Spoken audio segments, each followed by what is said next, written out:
Assalamualaikum warahmatullahi wabarakatuh. Kembali lagi di pembelajaran biologi kelas 11 SMA Negeri 1 Ciamis. Kali ini kita akan membahas mengenai sistem reproduksi wanita. Kemarin kan kita sudah membahas mengenai sistem reproduksi pria. Lalu pada pertemuan kali ini kita akan membahas mengenai sistem reproduksi pada wanita. Yang akan kita bahas nanti adalah struktur dari sistem reproduksi wanita, lalu juga fungsinya, beserta juga pembentukan gamet atau sel kelaminnya. Baik. Nah, pada organ reproduksi wanita ini memiliki dua bagian yang akan kita bahas ya. Ada organ bagian luarnya, lalu juga ada organ bagian dalam. Kita bahas terlebih dahulu organ bagian luarnya. Organ bagian luarnya seperti yang kita lihat bahwa ada beberapa bagian macam, yaitu yang pertama ada pulpa, lalu ada klitoris, ada dua lapisan labium, ada labium mayora, ada labium minora juga, lalu juga ada saluran urin, ada selaput darah atau himen, ada juga saluran untuk reproduksi atau vagina yang kita sering lebih dikenal ya sebagai vagina. Nah, pulpa ini ya, bagian ini pulpa itu merupakan bagian paling luar. Ya, ini membentuk celah dari bagian organ luar reproduksi wanita ini, ya, bagian vagina ini. Terus juga ada di sini dua bagian atau dua layer labium, ya, dua lipatan yang biasa disebut dengan labium mayora dan juga labium minora. Labium mayora adalah lapisan yang besar ya, mayor itu besar. Lalu ada labium minora itu merupakan yang kecil ya di bagian sini, di bagian sini. Itu merupakan dua perbedaan antara dua lipatan labium. Dan berfungsinya itu sebagai apa? Yang jelas, karena ini berada di bagian paling luarnya, itu menjadi pelindung dari si saluran reproduksi atau vagina. Oke. Yang selanjutnya itu ada kita bahas klitoris, bagian bulatan seperti bukan bola pingpong ya. Bulatan ini seperti apa ya? Kacang ya atau apa? Bagian sini merupakan bagian yang memiliki ujung-ujung saraf perasa. Jadi di sini itu sangat sensitif sekali, ya. Sangat sensitif sekali. Banyak mengandung pembuluh darah, banyak juga di sini ujung-ujung saraf, ya. Disebut juga dengan corpus cavernosa. Itu untuk organ bagian luarnya. Lalu organ bagian dalamnya ada apa saja? Ya, organ bagian dalam pada wanita itu ada, kita lihat ada oviduk. Oviduk ada kanan dan kiri. Lalu juga ovarium juga sama, ada kanan kiri. Lalu ada infundibulum, ada fimbriae, ada juga uterus, ada juga endometrium, lalu ada serviks atau mulut rahim, dan juga ada vagina. Kita bahas satu persatu. Ya, yang pertama itu dari ovarium dulu. Ini kita lihat ada ovarium kanan dan juga ovarium kiri. Nah, ini berjumlahnya pastinya karena ada dua, jadi sepasang. Letaknya itu ada di satu rongga perut kiri dan juga ada di rongga perut kanan. Nah, masing-masing dari ovarium ini terlindungi oleh sebuah kapsul keras dan juga terdapat folikel. Ya, di sini terdapat folikel. Nah, setiap folikel ini mengandung satu telur. Fungsinya itu untuk memberikan dan juga memberi makanan dan juga nutrisi serta melindungi dari sel telur. yang sedang berkembang hingga matang, serta menghasilkan dari ovarium ini menghasilkan juga hormon. Hormonnya apa? Yaitu hormon estrogen. Nah, di ovum yang sudah matang ini, di sini nanti akan ada pematangan ovum, ya. Ini ketika dikeluarkan dari ovarium ini disebut nantinya sebagai ovulasi. Itu untuk ovarium. Selanjutnya kita bahas mengenai opiduk ya. Opiduk ini dikenal juga sebagai tuba Fallopi. Nah, fungsinya untuk apa? Saluran opiduk ini ada 2 saluran. Fungsinya di mana nantinya sel telur ya, ini yang sudah mengalami pematangan, lalu terjadi ovulasi, itu nantinya akan disalurkan lewat saluran ini. Saluran yang dinamakan opiduk atau tuba Fallopi. Seperti itu. Lalu juga, ketika sel telur disalurkan melalui opiduk ini juga bisa menjadi tempat ya, di kanan kiri ini bisa menjadi tempat bertemunya antara sel telur dan juga sel sperma ketika terjadi, fertilisasi ya, di sini bertemunya. Lalu nanti akan tetap diarahkan atau menuju ke arah uterus, bagian uterus. Lalu yang selanjutnya kita bahas mengenai infundibulum ya. Infundibulum ini merupakan, pangkal dari opiduk atau tuba Fallopi ya, yang bagiannya itu, seperti bentuknya itu seperti corong ya. Nah, seperti ini corong. Nah, si infundibulum ini juga dilengkapi dengan jumbai-jumbai yang, menangkap dari si ovarium ini, ya. Jumbai-jumbai tersebut dinamakan apa? Itu fimbriae. Dinamakan sebagai fimbriae. Jumbai-jumbai ini seperti cakram men mencekik bukan mencekik, ya menangkap ya, menangkap ovarium sehingga, tidak lepas ya ovariumnya. Dengan gerakannya itu yang dinamakan dengan gerak peristaltik. Nah, si sel telur yang tertangkap di fimbriae ini disalurkan melalui opiduk menuju uterus nantinya. Yang selanjutnya kita akan bahas mengenai uterus.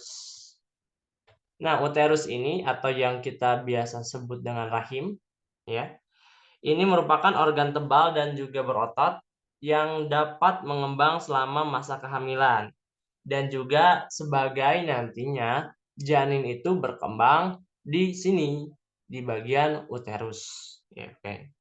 Sampai nantinya akan siap atau bisa dilahirkan.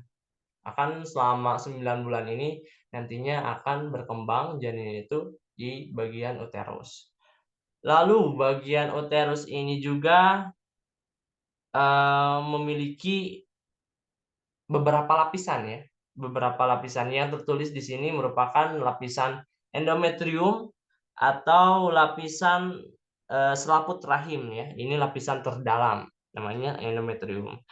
Sebenarnya ada beberapa lapisan lagi ya, ada lapisan dari perimetrium sebagai lapisan terluar, lalu juga ada lapisan tengah yang dinamakan dengan myometrium yang kaya dengan otot ya. Lalu di bagian uterus ini, pada bagian bawahnya yang mengecil ini, bagian ini disebut dengan serviks atau mulut rahim.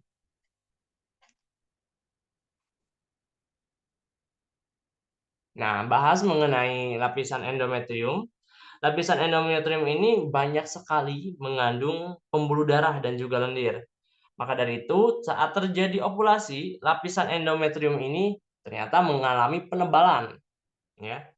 Untuk apa? Untuk nantinya penebalan tersebut itu sel telur yang sudah dibuahi itu akan menempel di dinding endometrium ini. Nah, namun apabila sel telur tidak dibuahi atau tidak terjadi fertilisasi, maka lapisan endometrium ini segera mengalami peluruhan, ya, yang disebut juga menstruasi. Jadi ketika endometrium ini kondisi sel telur itu dibuahi, maka si lapisan endometrium ini akan menebal. Namun ketika si endometriumnya itu tidak dibuahi, ketika ada sel telur yang sampai di sini, maka sel telur tersebut akan meluruh ya, akan meluruh bersamaan dengan endometrium menjadi darah menstruasi yang akan dikeluarkan lewat, serviks atau mulut rahim yang akan nanti dikeluarkan dari vagina, itu. Lalu yang terakhir kita akan bahas mengenai vagina. Vagina ini merupakan saluran dengan dinding yang berlipat-lipat ya, kita lihat ada beberapa lipatan di sini, dan juga memanjang dari leher rahim ke arah vulva ya, dari leher rahim ke arah vulva. Di sini vagina ini memanjang. Lalu juga fungsinya apa? Fungsinya itu sebagai saluran dari, pada saat ibu melahirkan ya. Jadi pada saat ibu melahirkan keluarnya lewat apa? Lewat vagina sini, beberapa lapisan. Lalu juga selain itu vagina juga berfungsi sebagai tempatnya kopulasi atau tempat melakukan, reproduksi ya, antara suami dan istri tentunya, seperti itu. Itu mungkin untuk organ reproduksi pada wanita beserta fungsinya. Lalu kita akan bahas mengenai pembentukan sel gamet ya, atau pembentukan sel kelamin dari wanita.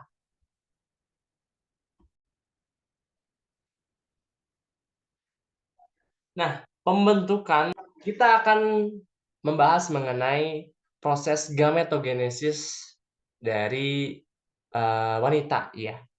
Jadi wanita itu disebut dengan prosesnya itu oogenesis. Oogenesis itu apa? Itu proses pembentukan sel telur di dalam ovarium. Nah, kalau di perempuan atau wanita itu oogenesis, kalau pria kemarin disebut dengan apa? Ya, benar. Disebut dengan spermatogenesis. Spermatogenesis itu proses pembentukan sel sperma, ya. Kalau oogenesis itu merupakan proses pembentukan sel telur. Baik, lanjut.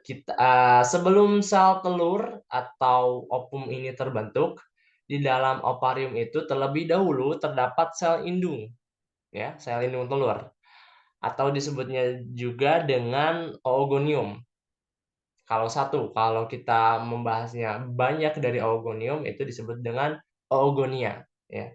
Karena oogonium ini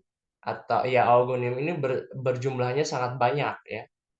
Itu ketika pada saat kita masa janin atau wanita masa janin itu berjumlahnya sekitar dari 6 sampai 7 juta. Nah, sifatnya yang bersifat dari oogonium itu kromosomnya diploid atau disebut dengan 2N. 2N itu sebagai atau sama dengan 23 pasang kromosom.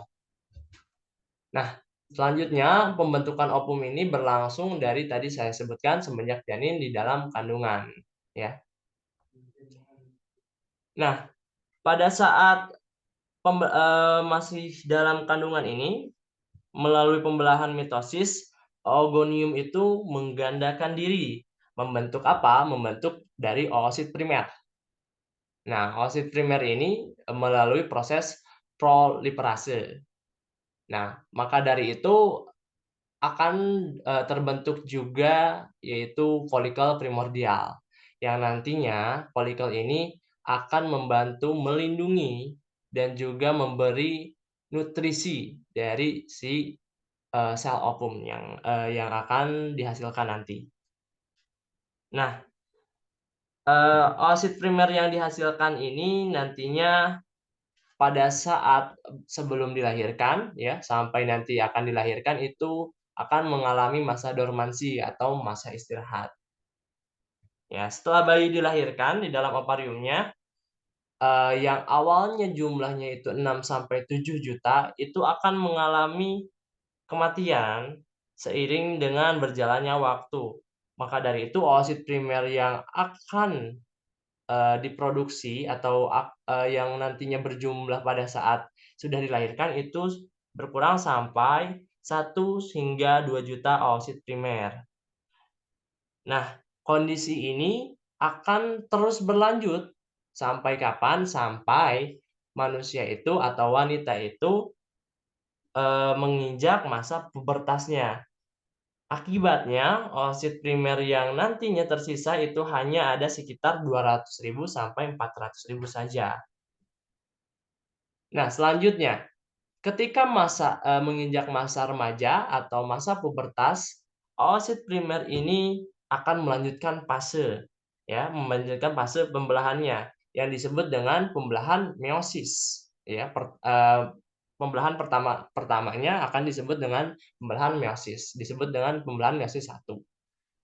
Maka, oosit primer ini akan membelah menjadi 2. Yang pertama itu, membelah menjadi oosit sekunder, lalu yang selanjutnya itu akan membelah menjadi badan polar primer.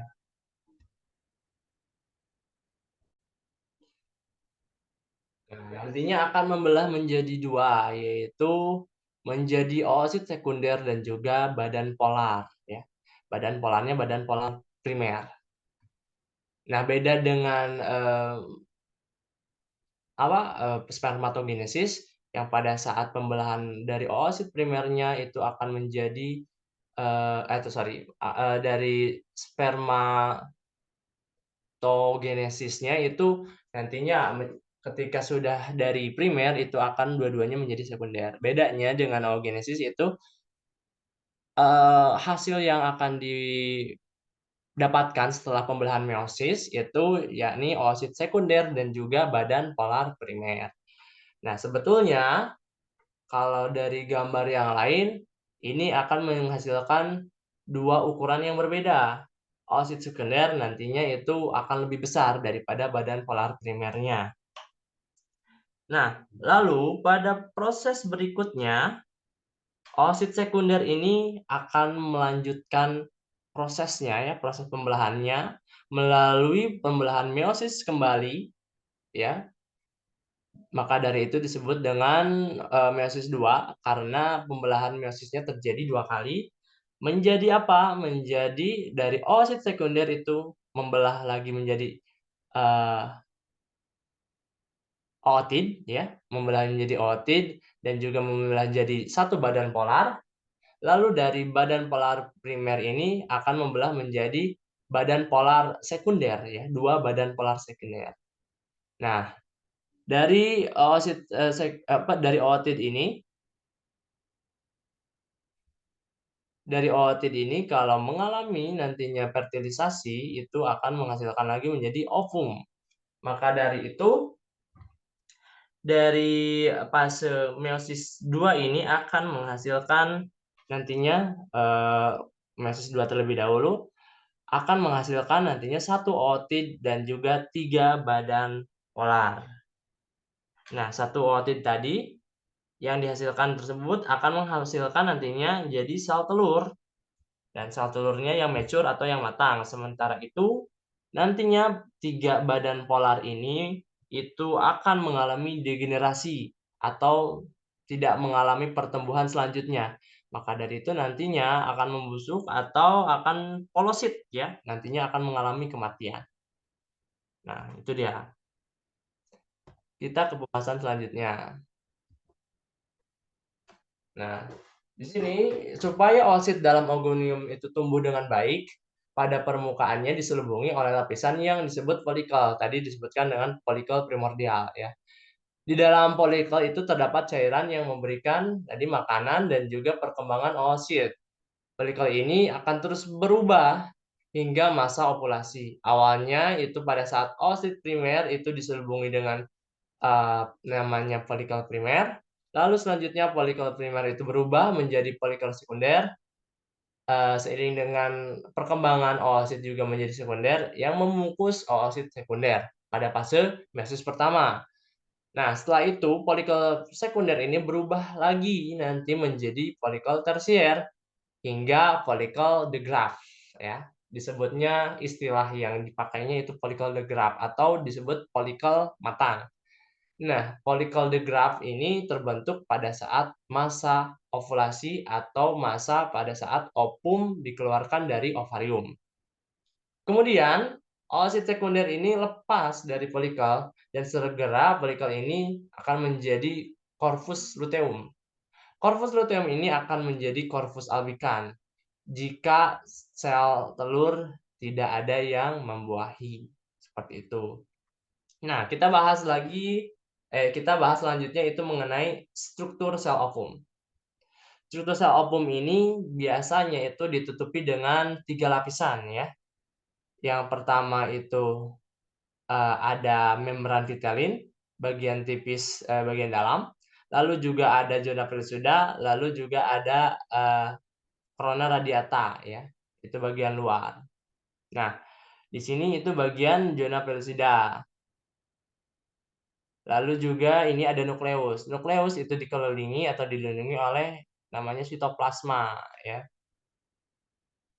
Lalu juga di bagian tipis bagian dalam ini nantinya ada membran vitelinnya.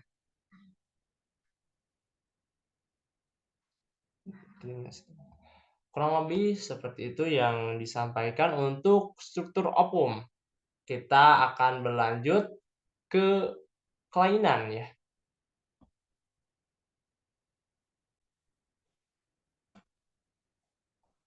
Nah, di sini kita akan membahas dari beberapa kelainan sistem reproduksi wanita. Yang pertama itu ada sindrom ovarium polikistik. Nah, ini penyakitnya yang disebabkan oleh gangguan pada ovarium atau kelenjar adrenal, sehingga hormon androgen atau hormon seks laki-laki di dalam tubuh wanita berjumlah lebih banyak dari kadar normal. Nah, tingginya kadar hormon ini akan mengganggu perkembangan ovarium dan juga pelepasan sel telur selama ovulasi. Lalu selanjutnya ada miom. Penyakit ini pada sistem reproduksi wanita adalah penyakit fibroid rahim atau miom. Miom ini merupakan tumor ya, tumor jinak pada dinding otot rahim. Lalu menyerang perempuan itu pada masa usia subur. Lalu juga ada kanker. Nah, kanker itu menyerang dari organ reproduksi wanita, disebut juga dengan kanker ginekologis. Hal ini terjadi karena adanya pertumbuhan sel di area reproduksi yang menyebar tanpa adanya kendali, maka dari itu akan menyebar. Kalau kanker itu kan menyebarnya itu secara abnormal. Jadi sehingga tidak adanya kendali akan proses penyebaran kanker tersebut. Tumbuhnya itu di area reproduksi. Beberapa jenis kanker itu termasuk yang tadi dalam kelompok kanker ginekologi adalah kanker rahim, kanker serviks, kanker ovarium, kanker vagina, dan juga kanker vulva. Ya. Dari beberapa bagian area reproduksi itu bisa terkena sel kanker. Lalu yang biasa sering menjadi keluhan banyak wanita itu adalah keputihan. Nah, ketika seorang wanita itu mengalami keputihan, cairan yang diproduksi kelenjar vagina dan leher rahim akan keluar membawa sel mati dan juga bakteri. Hal tersebut merupakan proses alami agar vagina tetap bersih sekaligus terlindung dari suatu infeksi. Keputihan yang tidak normal itu disebabkannya oleh beberapa macam, yaitu infeksi jamur, bakteri, atau juga parasit. Nah, infeksi pada keputihan abnormal ini juga terbagi menjadi 2 jenis, yakni infeksi yang tidak menular dan infeksi yang menular. Membedakannya dengan apa? Hal tersebut ditandainya dengan warna, bau, dan juga tekstur yang berbeda dengan keputihan biasa. Nah, itu yang mungkin bisa saya sampaikan untuk reproduksi pada wanita. Video selanjutnya kita akan membahas mengenai fertilisasi atau pembuahan, lalu juga membahas mengenai siklus menstruasi wanita, lalu juga kita akan membahas mengenai kehamilan. Ya, cukup sekian dari saya. Mohon maaf bila ada kekurangan dan juga kesalahan. Wassalamualaikum warahmatullahi wabarakatuh.